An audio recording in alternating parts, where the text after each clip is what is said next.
Hello and welcome to the Warhammer podcast. I'm Dan. And I'm Jack. And today we've got loads to talk about thanks to the Warhammer Day reveals. We'll be kicking things off with a look at some of the new minis that they've shown us from 40k and Kill Team in our Go-Go Gadget review. One of those is also new Necron, which is pretty cool. Absolutely. Which will lead us very nicely into the reveals about the new Necron Codex. Some good news and bad news there, as it does look like 3 Necron units are getting the chop. So we'll cover that later on. And we'll also, of course, be taking a look at the reveals around the Admech Codex. And last but not least, we'll be doing our unit review, where this week we're looking at another Necron unit, the Deathmarks. Yes, absolutely. So stay tuned for all that.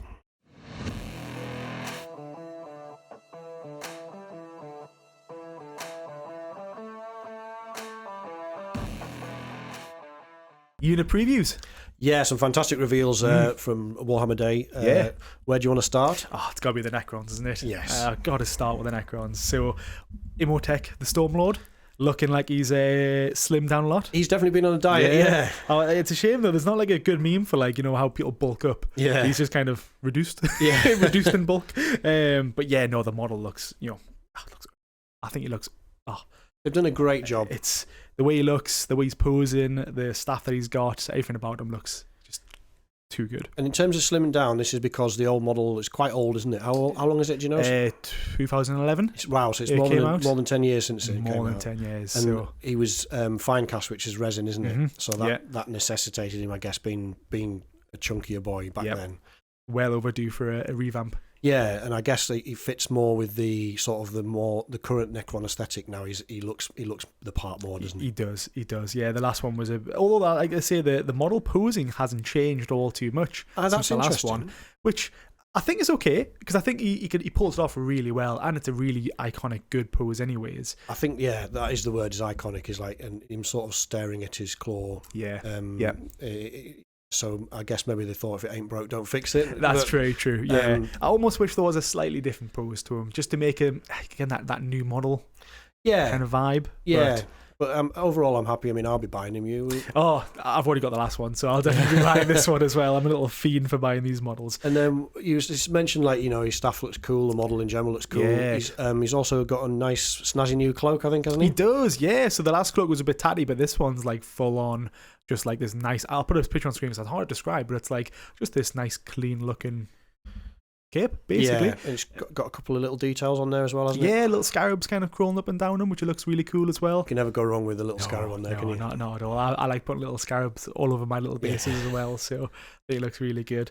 But yeah, obviously I'm really looking forward to him as well, because of him coming out and getting a new model, I'm hoping that brings a bit more lore back to the setting for him, because he's been a bit quiet for a long time now. So tell us a bit more. What do we already know about him? Yeah, so I guess he's basically like an overlord, isn't he? He is just one of the overlords that was awoken because there was a lot of infighting going on within his dynasty, which is the Sautek dynasty. Yes.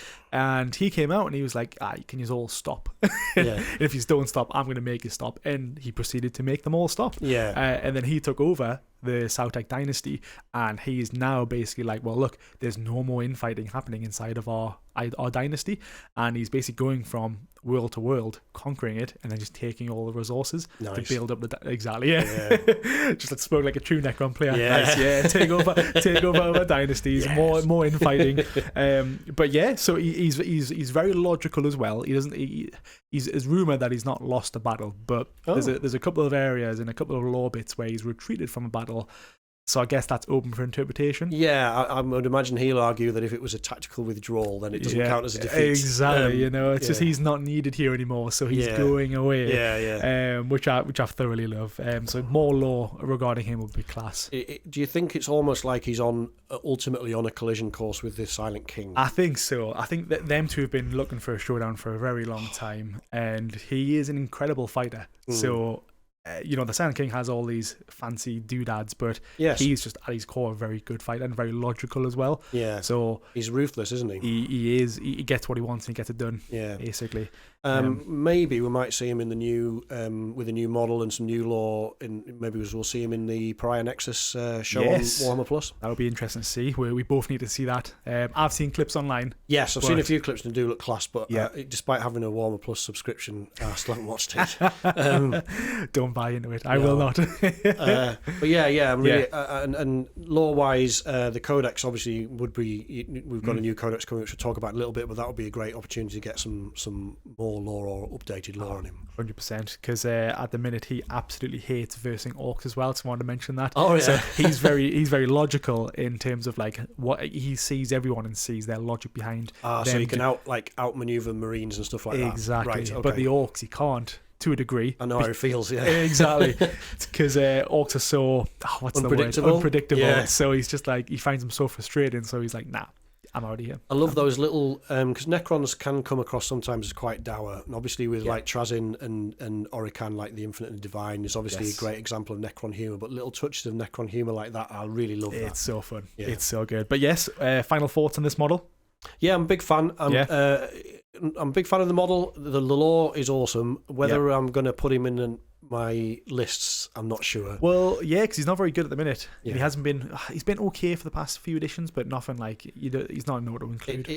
I mean, obviously, I wouldn't expect him to be like Silent King awesome, but a little glow up in the Codex would be nice. Exactly, yeah. I think I'm going to buy the model anyways, so I'll probably play him once or twice, but I hope he gets a nice little glow up in the new edition. That would be really good.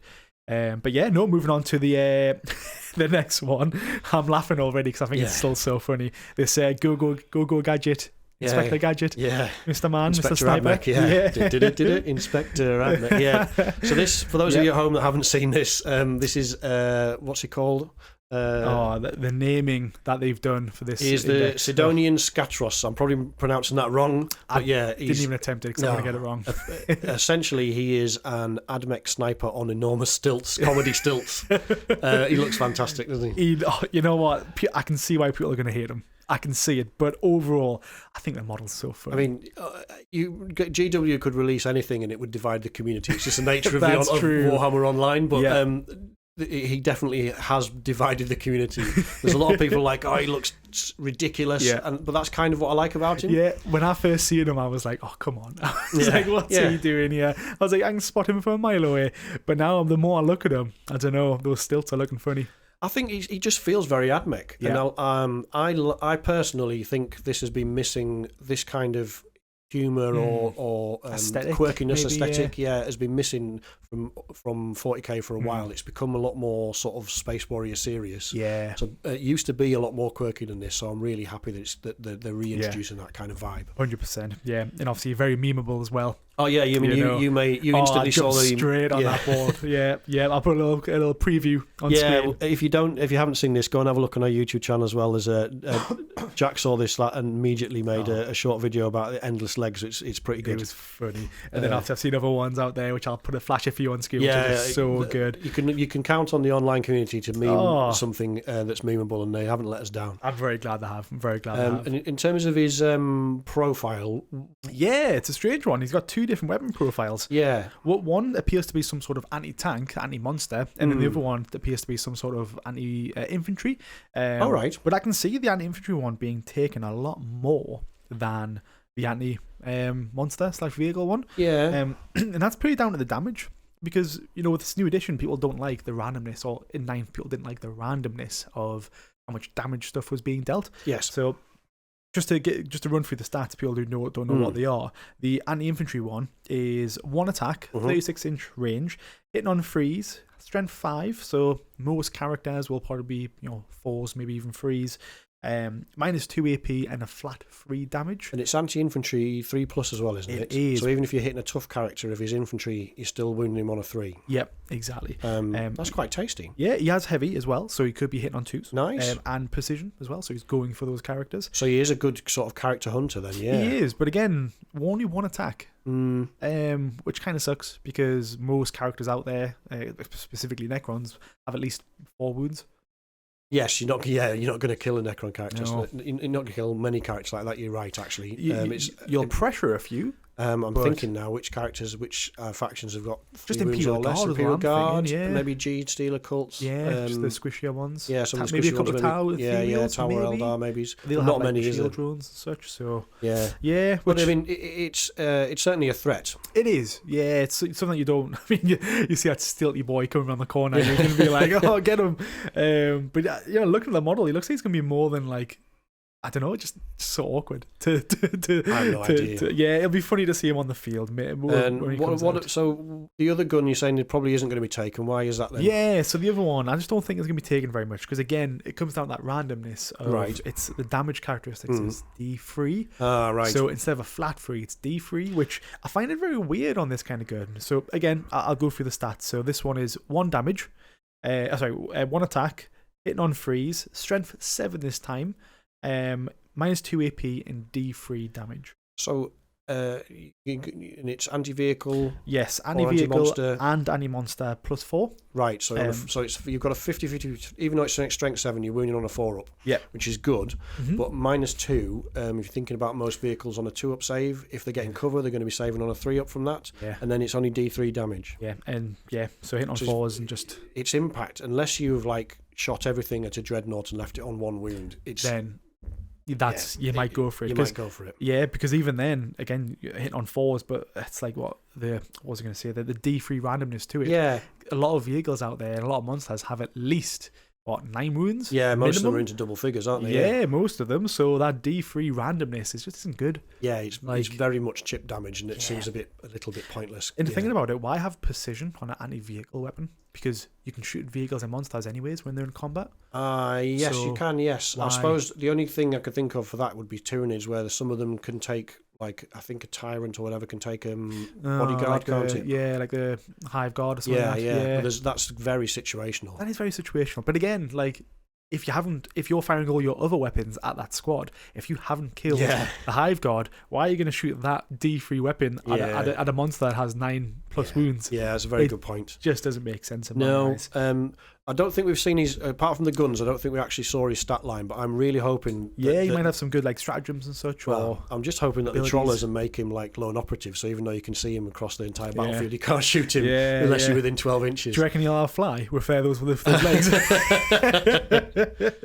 Stepping over everyone as he's going through the battlefield. Yeah, that'd be funny. It's points wise and stats and strats, as you said, that'll all come out in the wash in the codex. But as a mini, I really like him. As I said, it's pushing that AdMech aesthetic a little bit towards something that's a bit more quirky and humorous, and that's a good thing as far as I'm concerned. It is.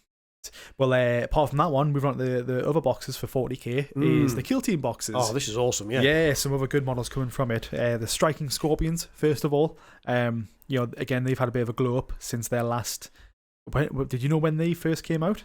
They first came out in the 90s. They were lead miniatures, but the last time they brought any Striking Scorpions out was mid-2000s. I think it was 2006 or 7. So again, a while away. And they're not even the oldest minis in the Eldar range. There's some pushing 20 years. Yeah. There will be an awful lot of Eldar players that have been waiting an awful long time for these. So we have an Eldar player who was very happy when he's seen these. Yes. Yeah. They're the sort of infiltrator equivalent, if you like. So they're kind of sneaky. They hit quite hard in melee. They hit so hard in combat because you could at the minute. Well, actually, the last time I versed them was in 9th. And you could stack so much stuff on top of them. So it was when they ran at you.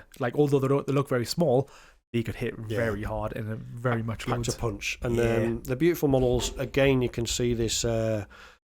GW is leaning more into giving them enough detail to make them look cool, but not make them too intimidating to paint. Yes, very true. Very, very contrast paint friendly. Which is good. Yeah. You want those kind of contrasts because, again, you want them on the field. And obviously, again, you've mentioned before, but it gives them the opportunity to spend a bit of time making them look fantastic, but also it still appeals to those people who just want to get the models done and Yeah, playable. somebody that's not on a like I much prefer rolling dice and painting, and so the ability to get them looking tabletop standard quickly is great as far as I'm concerned. Definitely. But like you say, if you're a much more dedicated and competent painter than me, you can really, these are great models and they will look amazing if you spend time on them. Yeah, and some really good poses with them as well. Yeah, they can customize the heads around, the poses around, which look really good. The only thing that you can't do is give them different weapons. Yes. So what are they called again? That pistol? The shuriken pistols. Yeah. And they've got those ones and just the chain axe. Yeah, the swords. Yeah, and they've got you can see at the side of the helmets they've got little mandible blasters. I think they come with as well. Yeah, but they do. Yeah, I mean that's always been the standard loadout as long as I can remember for striking scorpions. So I guess that's why that's not customized. Yeah, I think it is in the law actually as well that they've always kind of trained using them weapons. Yeah, so it does make sense. So to a lot of Eldar players, they'll probably look at that and be like, "Yeah, that's right, that's good, happy with that." But it's a really, really dynamic poses. Really, they've done a good job. There's a couple of tactical rocks in there. Yeah, of course. Yeah, kind of go over really about the tactical rocks. Really, really impressed. Yeah, I think they look good. What about the Space Marine one, the Scout Snipers? Yeah, I think they're just scouts. I mean, there is a sniper in there, but yeah, there's again the beauty of this kill team box is both of these units are instantly transferable into 40k, and there's a demand for them, isn't there? There is. So neither of them exist at the moment. Yep. So from that perspective, you're getting good value for money. But I just love the variation in this squad. There's loads of different weapon choices you can give them. There is. I mean, going through the list, I mean, looking at the picture there, we've got the sniper, the bolt pistols, the bolt guns, the heavy bolter gun, a sword, a rocket launcher. Yeah. I like the missile sword. launcher, looks mint like. Yeah, there's so many shotgun as well. Shotgun looks good as well. So out of 10 models, there's 11 profiles. Yeah, there's a lot of good weapons that you can give them, and again they look like a lot of fun to paint. Yeah. Like I don't feel intimidated looking at those models. I think I could have a go. Yeah, they've done that for the Space Marines quite recently, haven't they? They've been reducing the complexity of them. I think so. I think there's some of them in the past where I felt like, particularly on some of the character models, that there's just so much detail that I didn't know where to begin really. Yeah. And whereas these ones feel like they've struck the balance perfectly between giving you enough detail to make them pop, and not too much to make them intimidating. I said before that obviously you can paint them in whatever colour scheme you want as well, which is quite nice. Yes. So obviously it puts people off not wanting to go down that route. Yeah. Well, I think they've done a cracking job with these, and the kill teams come as a set, and then there's another version, like a bigger box you can buy as well, isn't there? With all the terrain bits in there, so you get the terrain and the models, I believe. Yes. And then the other box, if you've already got the trick off, your kill team's been out for a while now, and every set has its own maps and such. So now this time you can just buy the models if you just want the kill team box. Yeah, that's nice. It's good. It is good. Because the box with the 2 kill teams has got 6 bits of AdMech style sort of scatter terrain, because they've crashed onto an AdMech world, haven't they? That's it. Yeah. Which are beautiful little bits. I'm really keen on getting those. I do love a bit of scatter terrain. Yeah, it's always nice just to be able to add to your existing games as well, which is always good. But the big box is packed full of AdMech terrain. Well. Depending on price, I'm very tempted. Oh yeah, yeah. You think about getting in a kill team, or you just like the models? I've only got the scope for one game, and that at the moment, and that game is definitely 40k. Yeah. So I'm still very much absorbed in that 40k. I like the fact that it's a tangent, and the models are interchangeable. We were saying. So my son obviously collects Marines. I could buy this box and use those scouts in his he could use them in his faction. Yeah. But I'm not sure whether I've got the time. No, I don't have. I've got too much to paint. I've got a chunk of AdMech terrain, but not enough to do a board. There was a few bits that came in the Imperium magazines. There's the pipe stuff and things like that. So by buying this kill team box, I'll probably really enough to do a table, which would be nice. I do like a theme table as well. Yeah. If I had the space, I'd have a nice big theme table. So overall, I think this is for me, this has been one of the best kill team releases in a while. I think both as you said, like the option to buy the smaller box with just the minis and the scatter is good, but the big box is definitely good to me. Shouldn't be, but it is.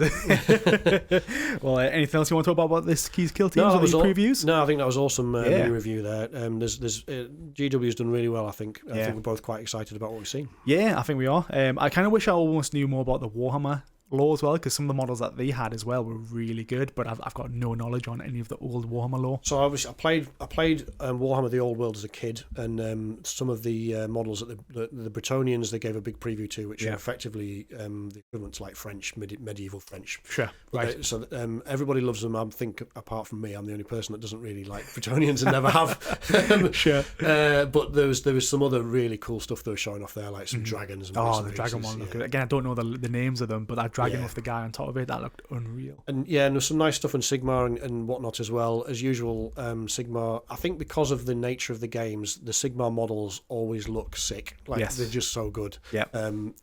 But again, that's not a game that we've got time to play. We need to focus. We've got lots of models to paint. Yeah. But the whole Warhammer Day, expected to be a good one. It's the 40th anniversary, but they knocked it out of the park, really, didn't they? It was good. Some good releases, well structured as well. 40 presenters were really good on it as well. And we picked up some. You went to the shops. You went to the shop to get some little cards. I did. I brought you some little cards back. There were some commemorative cards, including one of them is the front cover of the original Rogue Trader, which, just as an aside, they've actually up until recently you could only buy that Rogue Trader in hardback edition in Warhammer World. But they have released it to be ordered online now. So if you're interested in a little bit, owning a little bit of history, 40k history, order it quickly before it goes. They probably will go out. I'm definitely getting one. Yeah, no, very nice, very nice. Spot on. We'll move on to the next topic, right? Yes, we'll do our unit review, which this week is the Necron Deathmarks. Deathmarks, lovely stuff. Stay tuned.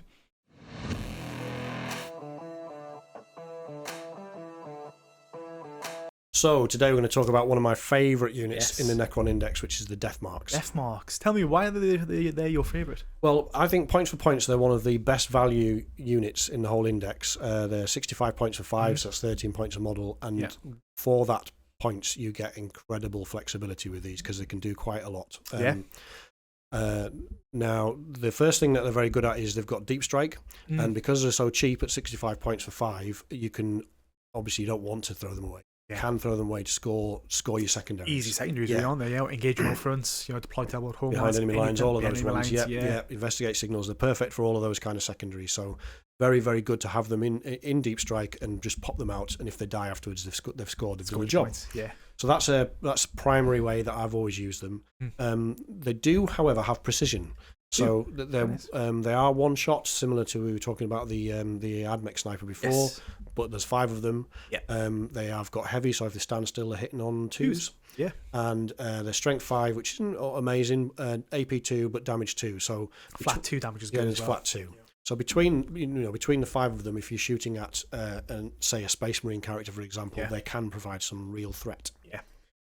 So you've got that utility there, but that's not all, Jack. Oh, tell me. Well, you actually turned me on to this because I hadn't thought of using them like this, but they also have a fantastic ability which can really deter your opponent from deep striking into your backfield. Certain units, certainly, like any chaff that they want to bring in at the back end, again, just to score those engagement fronts, all those little bits and bobs.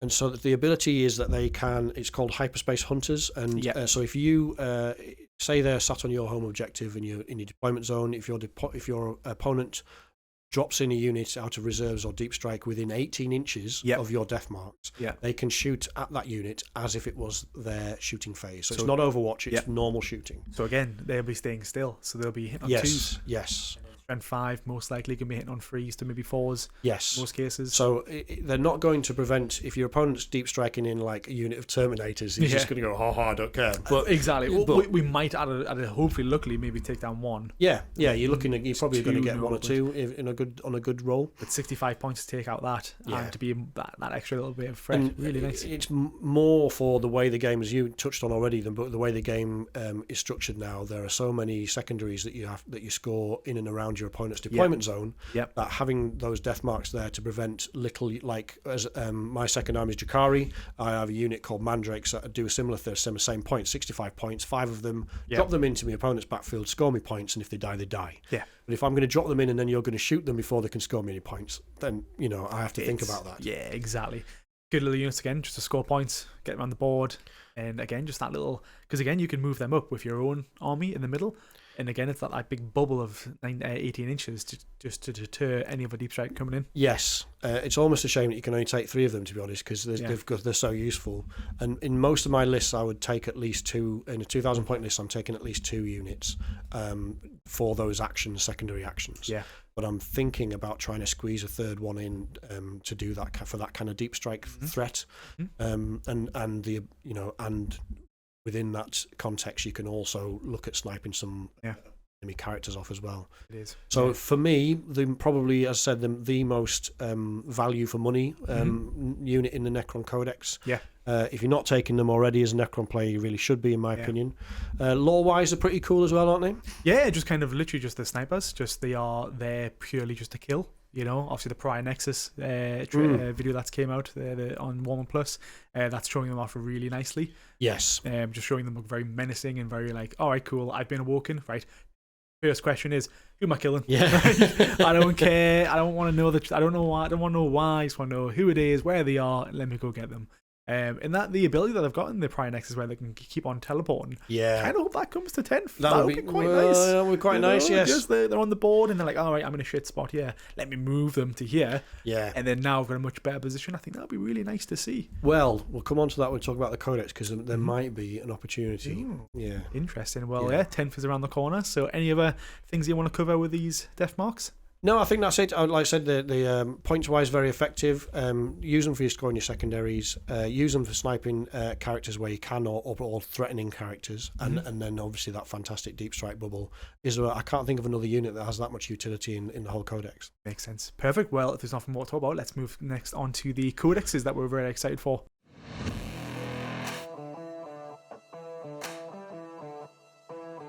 So, the Necron Codex is approaching. It's almost here. Yeah, first look at it, which is very exciting for us both. I think it looks unreal. The cover art looks amazing. That one Necron Overlord standing out. Yeah. They've done a fantastic job of the cover art, and you noticed something about this art as well, didn't you? Yes, I'll put it on screen if everyone knows what I'm talking about here. But if you actually look, and I feel really bad for the Tyranids on this one, if you look at the new Necron Codex,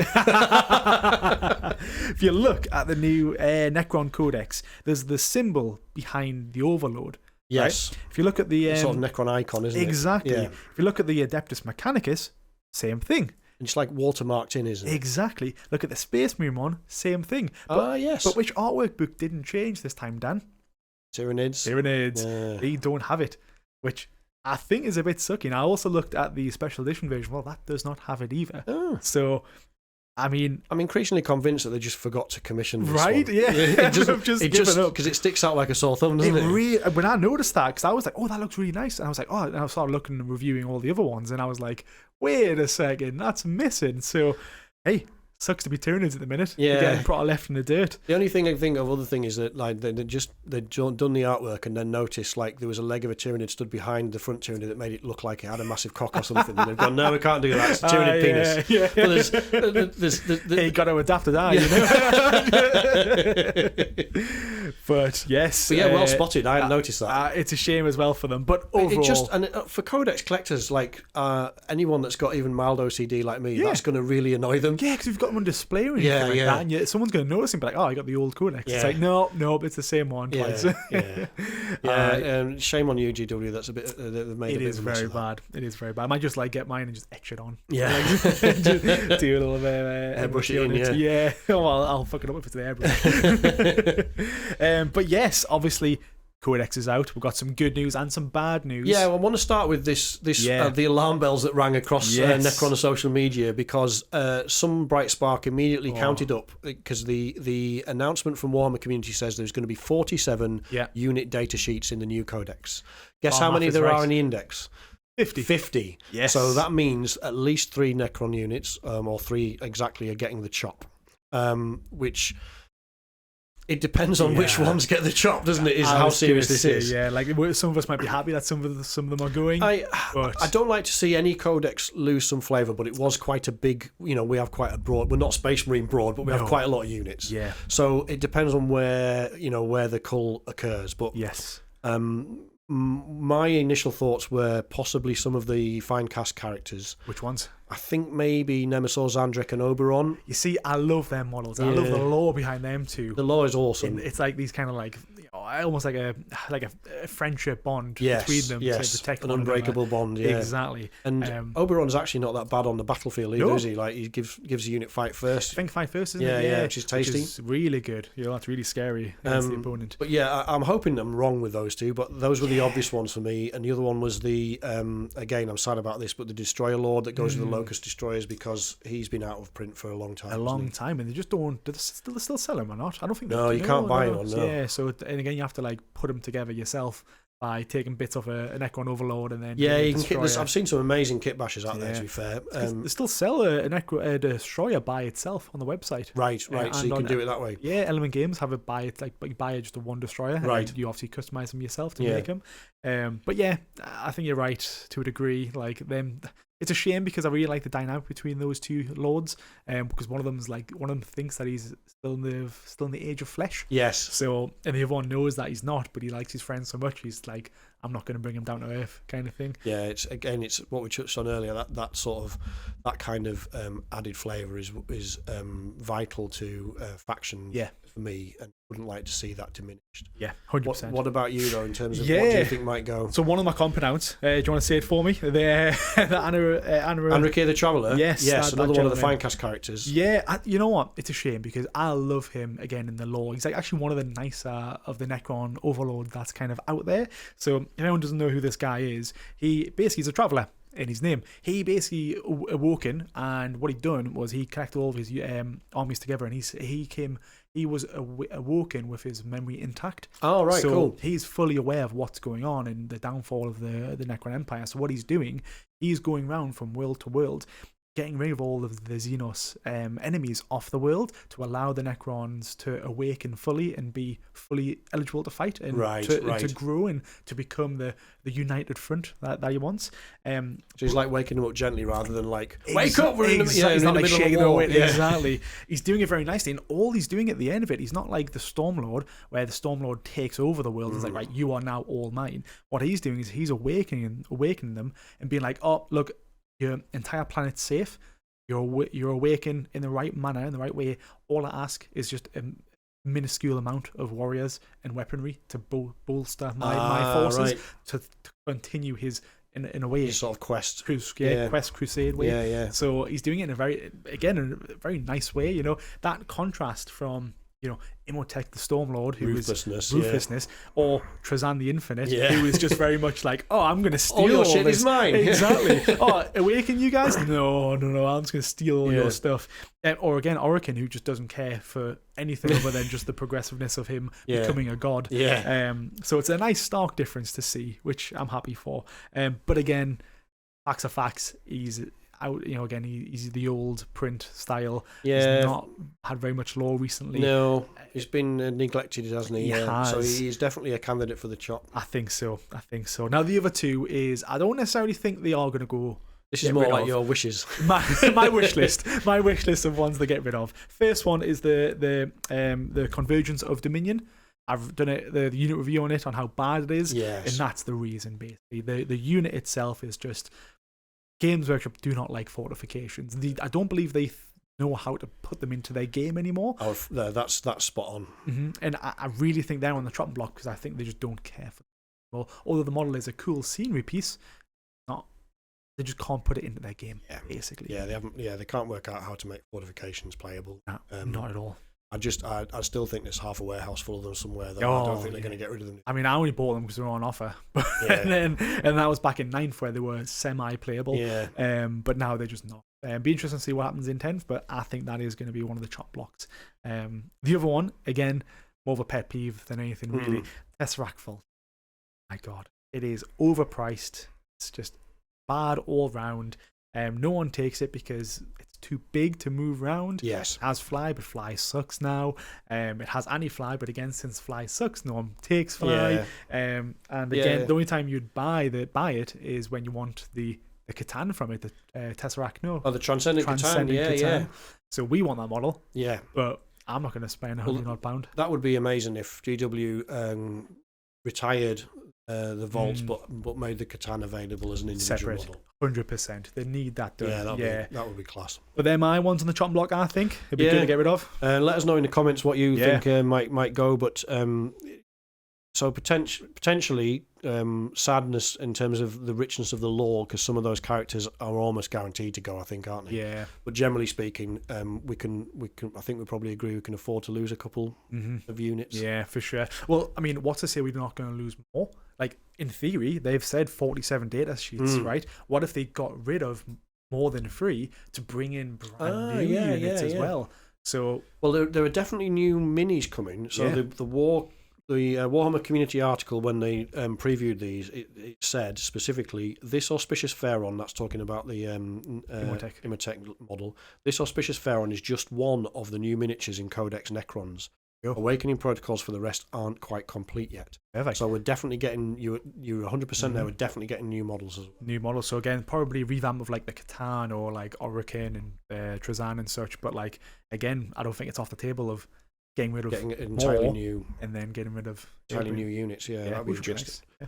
In terms of new minis, Orican would be lovely to get a globe of him. It'd be almost nice to get a twin set of him, like standard Orican and then Orican when he hulks out. Yeah, that would be really good, actually, wouldn't it? Yeah. Actually, like represent him on the table as well. He has a once per game ability where he does that. Basically, he gets like loads more attacks and much higher strength, like triple the attacks, and triple the strength on their weapons. So that would be really good to see. Trazin, we'd like to see a new model for Trazin. Because again, he's got so much lore behind him, and everyone loves him. So, like, if they don't do it, I think that's just not giving him justice. And I would, not just because my model is very clearly cursed, but I would like to see a new Nightbringer. More on the scale and style of the Void Dragon. Yes. So the Nightbringer's still a resin model at the moment, and he's just a bit puny in current 40k terms. And if you drop him, he just smashes him. He just like explodes upon impact. I'm tempted with mine, really. You just want to crush yours, don't you? You absolutely hate yours. EJA just doesn't do anything for me. But there's some scope. We have, as we said, in terms of new minis, we've got some scope there in terms of Finecast Catan. Yeah. Deceiver, he's also resin still. We've got some scope, loads of scope on characters, and potentially, do you think we could see some new Locust Destroyer models? I mean, again, they've been the same model since they first came out. They've never changed, so that would be nice to see. But at the same time, I like the models. I think they were quite classic look. I don't think they need to change per se, whereas the other ones kind of need to. Yeah, I would agree with that. I think push comes to shove, I'd rather see more Catan than anything. And I think I would fully agree with that. And I think a telltale sign usually with GW is they stop selling a model usually goes out of production before a new version comes back in. And you can, as far as I'm aware, you can still buy the destroyers. I got some in September, so not that long. Well, I checked the website just yesterday, and the Imhotep the Stormlords model was still available as well. Oh, that's interesting. So, I checked on the US website, it says unavailable, but on the UK one, it's available. Right. They must have found a couple of spare boxes. Probably, yeah. But so they're kind of the unit side of things. What about the dynasties? Yes, now more controversy here. So there is, we're getting left in the dirt again. Well, Space Marines got 7 detachments. Space Marines get everything, don't they? Tyranids got 6 detachments. Yep. We're only getting 5 detachments. It's going down and down. You will see where the budget's going, don't we? It's losing it all out. So that was slightly irritating because in 9th edition, obviously we had all of those custom dynasties you can make, but we had 6 fixed dynasties as well. Yes.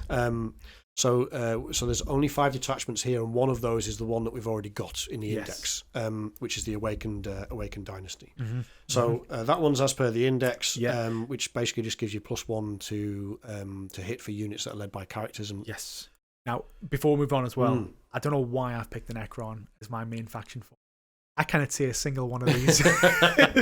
Can't see a single one of these detachments or dynasties, whatever. Simplified, not simple. Oh, honestly, I'm going to struggle. So going forward, whoever's listening podcast-wise, I apologise. I'm going to rely on Dan. Admech ones. I know, Dan. I'm going to have to rely on you, mate. It's not a problem. These. But we were just praising GW earlier about the great way they kind of streamlined and simplified the models while keeping them flavourful. The names are getting worse. Worse, man. I'm going to have to get a little soundboard and record them prior to this. So I just play it. Yeah. But that's Awakened Dynasty, and then the other one that they can I try this one? Go for it. The Hypercrypt Legion. Hypercrypt Legion. Yes, I got there. You got there. You had it. So this the flavour for this one they're not giving us full rules for these, but they're giving us little hints about what they do. Of course. And this one effectively lets units disappear back into strategic reserves. Really nice. Which is really useful. As we know in this edition, and we keep saying movement wins your games. So anything and that kind of redeployability is going to help an awful lot. Yep. And it kind of fits in with what you were talking about earlier in terms of the death marks. Yes, they've already got this. They've already got this deep striking ability. But what about if you can deep strike them in, score some secondaries, and then whip them back off the table, and then do it again? Definitely. All of a sudden, that makes them really, really useful unique units. Model to bring. And there will be some other play in that. I mean, the ability to, for example, if you can do it with Lich Guard, for example, and move them from one end of the table to the other in a turn, that's going to be powerful. Really scary. It's only they showed a stratagem for that one as well. They did. Do you want to try this one, or shall I say? No, I'll let you take us on, mate. I'm not even sure I'm going to get it right. It looks like it says it's called the Hyperphasic Recall Stratagem. Well, we're going to use that going forward. Yeah. That's what it's called in our house. That's it. I might just do like HP. Yeah, HP sauce, baby. HP sauce, baby. Let's go. This allows you to. This is an interesting one. So if a unit's been has lost a model due to enemy attacks, you can pick it up. But you can only do this if you've got a monolith on the table. Yes. So you can pick this unit, you can pick that unit up and then reposition it within 6 inches of the monolith. Again, it seems to be pricey as well. 2 CP for 2 something CP, that's a lot for something that's quite situational. I would fully agree. Because you've got to have the monolith. You mean start with you've got to have the monolith. Yeah. Secondly, the monolith's got to be in an advantageous position for that unit to be moved to. Yep. And thirdly, if your opponent's not stupid, they might not have shot at your units with their units that are near the monolith. Yep. So you pick up your unit and they're just going to shoot it with something else. Exactly. So it's extremely situational. Yep.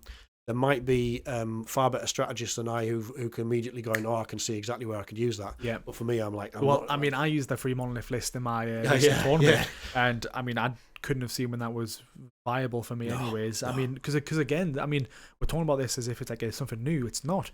The monoliths already have the ability built in. That's a very good point, yes. So it's kind of like, it's strange how the monolith can do this once per turn anyway. Exactly. It can pick a unit up and teleport it. From reserves. Right, so maybe not off the table. So I guess this is off the table. Right. But again, 2 CP brings something off the table. Yes, and it has to have been shot. I'd rather just keep it off in reserve to then bring it in. Yeah. So that worries me. Is the monolith going to lose this ability now? That would be. I mean, the monolith is borderline playable at the moment. I know you demonstrated that to be untrue. But if you think talking about proper competitive, of course, 2K tournaments, it's difficult to justify, and partly because of the terrain as well. It's hard to move it about. Yeah. But if they take that ability away from the monolith and make it a 2 CP strat, that's going to be bad. It's going to be hard. Yeah. So we're not. I think it's fair to say that we are not overjoyed or overwhelmed with that detachment or the stratagem, but we'll wait and see. Yeah, because again, I mean, like these are these the dynasties? Are they? So a bit like in the same way with the. I suppose similar with the like the Space Marines, the Tyranids, So the Tyranids, you got the different detachments to represent different elements of a hive fleet, and these are meant to be, but these work in a similar way. So you haven't got like a Crusher Stampede, so to speak, but you've got a detachment that does that. Okay. We don't have these are instead of in 9th edition we had 6 dynasties and or you could make your own as a custom one. This one the aim of the codexes is going to be will give you detachments that enable you to have play styles that fit those dynasties. We'll come on to that actually. Might as well talk about that now because what I can't see in this list is one that is equivalent to the Mefrit dynasty, which was our shooty one, gave you buffs for shooting and was actually quite popular in 9. But I'm not seeing that in here, so I'm slightly concerned that doesn't exist. Which kind of like, again, it's like, it's reducing the flexibility. It's reducing the flexibility, and it's a very obvious one that could have been the 6th one. I don't understand why. An easy 6th one. It's like, why I can't see why they were sat there and they're going, we're scratching heads. We can only think of 5 different ways to play Necrons, and one of them is not. And not one of them's opened the old book to be like, look at all these different customizations. Like, should we include this? No, get rid of that. We don't want that. So that's my second gripe with it. But beside that, I'm going to try. So we've got Awakened Dynasty. We talked about as the one in the index. Hypercrypt Legion, which is the this one that lets you move units into strategic reserve, which sounds quite interesting. And then the next one I'm going to struggle on this one. I think is called the Obeisance dense phalanx. Yeah, I read that first, like obese. Yeah. Obeisance. Well, I had to look it up just to double check. Yeah. And obviously I know what phalanx is like a tightly packed body of troops. And obeisance means like it's almost like deference or paying respect. It's something that you would do to a leader. Yeah. Almost sounds like, obviously this sounds like it's just a dynasty of blobs of you're protecting your overlord to move them up. That's exactly it. It says it would benefit overlords who like to lead from the front. So that would fit with your analysis. And I think this one is perhaps going to lean even more into warrior spam than instead of Lich Guard spam. But how that's going to differ from the existing index, what extra buffs are they going to get? Yeah. Because an overlord, any unit, any leader already gives the unit that it's leading +1 to hit. Exactly. So most things that's already going to be a 2s anyways. Yes, and then overlords also give Lich Guard blobs -1 to be wounded. So there's a couple of really, really powerful buffs in there already. They've got a resurrection orb that allows you to resurrect them in your opponent's command phase as well as yours. So what extra are they going to give them in that detachment? It's intriguing, isn't it? It's good to see. Maybe any additional that again, like obviously there's no stratagems in it with this one as well. So no, and just really they're just teasing us with that little hint there. So we're going to have to wait and see. But that one. It really will depend on how that is defined. But I'm interested to see what they come up with. Absolutely. I'll take the next one because I can pronounce this one. Canoptic Court. Got there. Yes. So this one empowers canoptic units in the area of the battlefield they control. So again, could be interesting because we do have a lot of canoptic units. So and some of them have not been getting a lot of love. Like Wraiths, Canoptic Wraiths were an auto-include for me in my list. I know you never really took them in 9th, but I love them in 9th, and they're not getting a lot of play in this edition. Which they certainly could, because they are fun. Yeah, the other one, which I do like running them just to blow them up, is Scarabs. Like the Scarabs. I used to love bringing swarms of Scarabs. I thought it was so funny seeing like people 27 chew Scarabs. Oh man, and then all those wounds. When you deploy them and your opponent's head face just drops like because there's so many wounds, many. They are the 4 a pop. Ultimate irritant. Everyone's least favourite unit. Face. Yeah, and obviously reanimation on top of it. So very fun to bring. And one of the big changes which has meant they've dropped out of quite a lot of competitive lists is that Scarabs in 10th don't have any objective control. It's OC0, isn't it? Exactly. Which again, I get why, but it sucks. I'm just wondering because they're talking about empowering canoptic units in areas of the battlefield they control. So would that mean that they're going to give Scarabs OC? Because that would stratagems to give them OC. That would make them really playable. That would be nice to see because again they have fallen off the table. Literally, not being used anymore. So that would be nice to see if they bring that back. But yeah, that's that. In flavour wise, obviously, we wanted to see a canoptic flavoured detachment. So I'm glad that's there from a lore perspective. And but there's enough. Interesting units if they get the synergies right in the detachment rules. That could be really interesting. It could be. And then the last one, the Annihilation Legion. Yes, this is how I always used to like to play my Necrons. So in the olden days of 9th edition, this would have been either a destroyer cult or your Novok dynasty, which is your very much your melee focused one. AP and damage and such. Yes. With Scorpex spam. Yeah. Because they were cheap and they were good, like 90 points for free. 90 points for 3 Scorpex, and by the time you buff them up with the, they were they could get them up to like strength 9 or 10 and series. Hitting on 2s basically. Hitting on 2s, AP 4 or 5. It was really good. Rerolling ones, being destroyer cults. Yeah, it was good. So there's they needed a melee dynasty. I'm glad that's there. And this might even see like the flayed ones return on that one. Flayed ones, I think Scorpex are the obvious ones. Wraiths again, even that can be a good melee unit if used in the right way. As well. Yeah, I mean, yes. They did show us a strat for this one, which an enhancement, which was Eternal Madness, which this one will have to be cheap in terms of points cost because it does grant the unit a 4+ fight on death, but that's a bit, it's not 50-50, isn't it?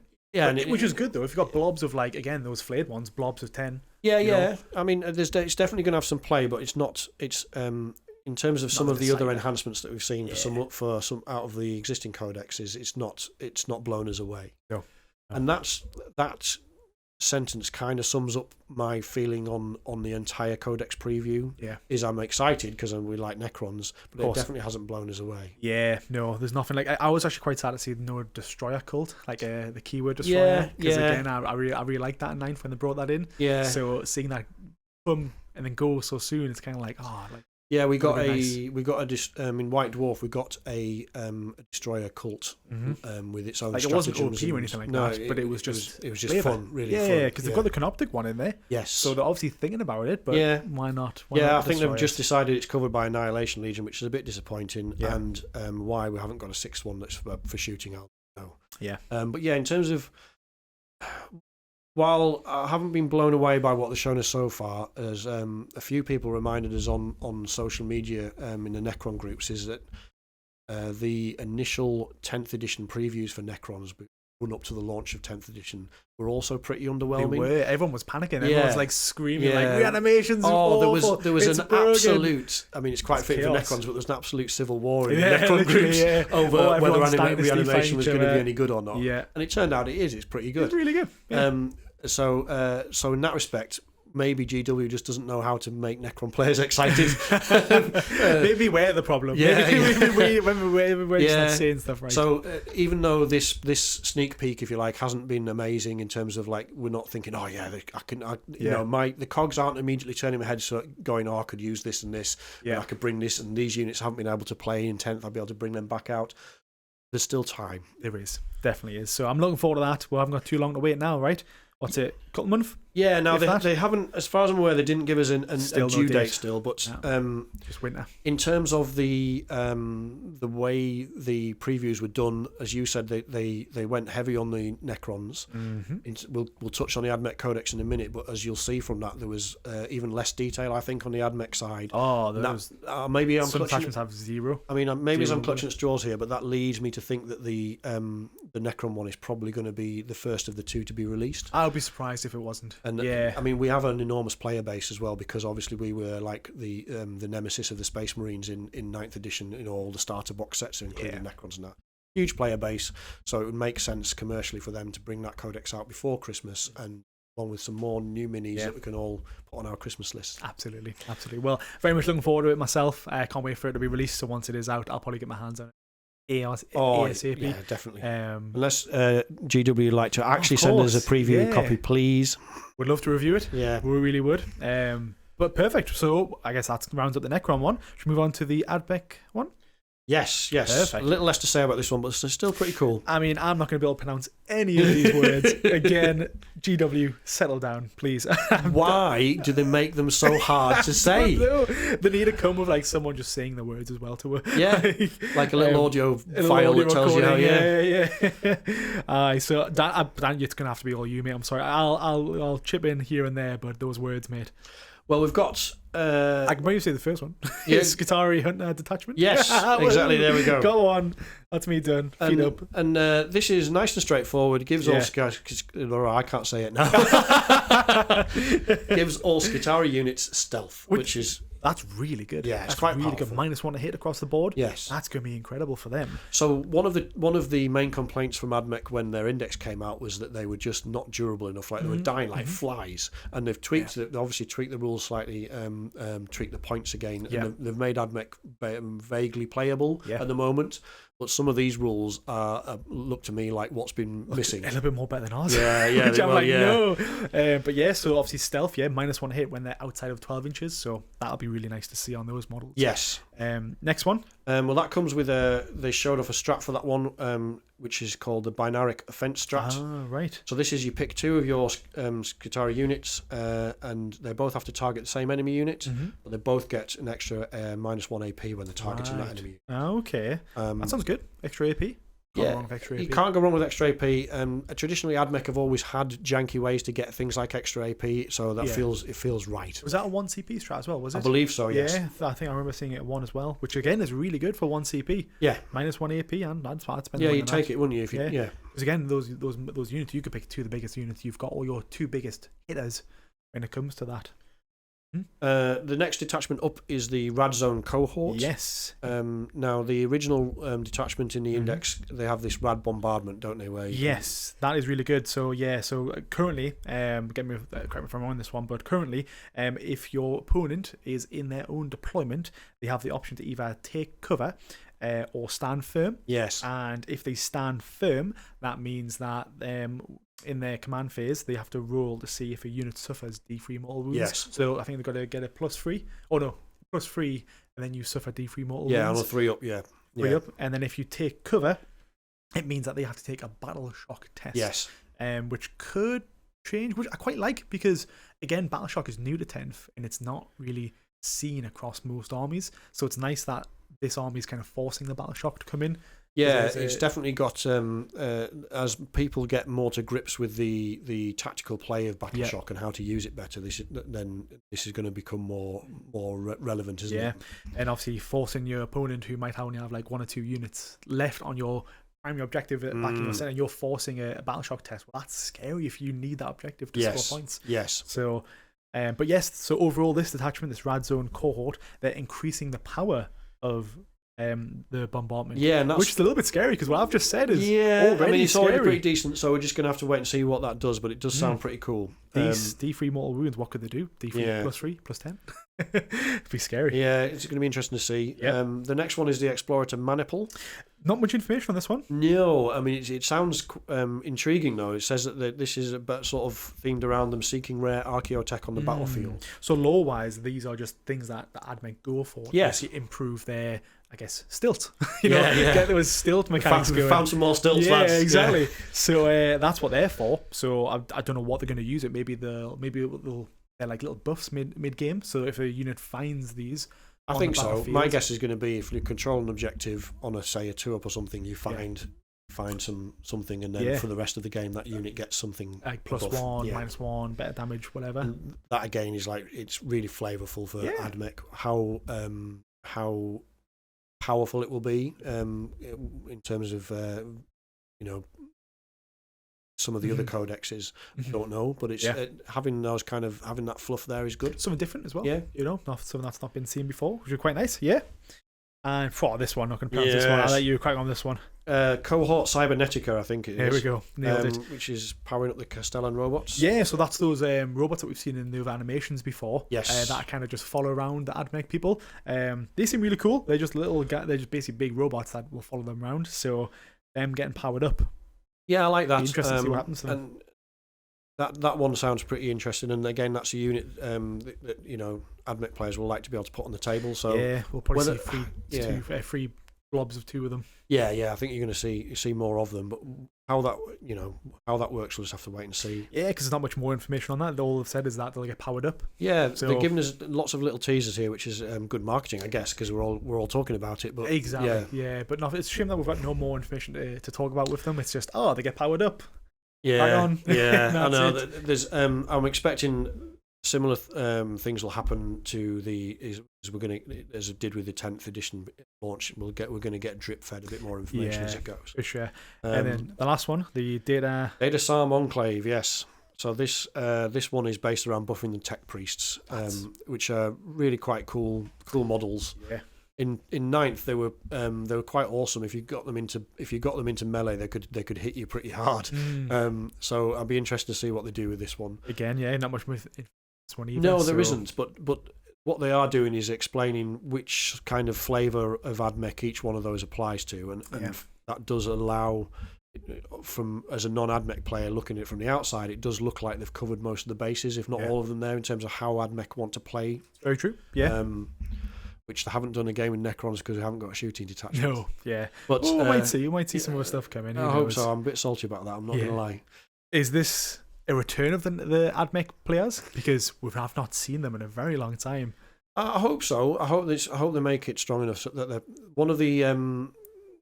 To their credit, one of the best things about the Codex launches so far is that nothing's been super OP. Yeah, nothing's dominated as soon as they've came out. I think.